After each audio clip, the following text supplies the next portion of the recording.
Mingəçevirdə Velopark, Sağlam Gənclik, Yaşıl Kampus layihəsinin təqdimatı keçirilib. Mingəçevir Dövlət Universiteti Gənclər və İdman Nazirliyinin təşkilatçılığı ilə Azərbaycan Velosiped İdman Federasiyasının tərəfdaşlığı ilə reallaşdırılan layihənin təntənəli açılış mərasimi keçirilib.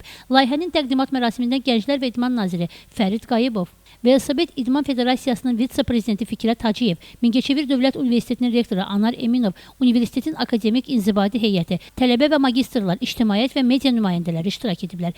Tədbir simvolik velo yürüşlə başlayıb. 70 fəal qız tələbədən ibarət qrup Mingəçevir Dövlət Universitetinin əsas tədris binasının qarşısında start götürüb.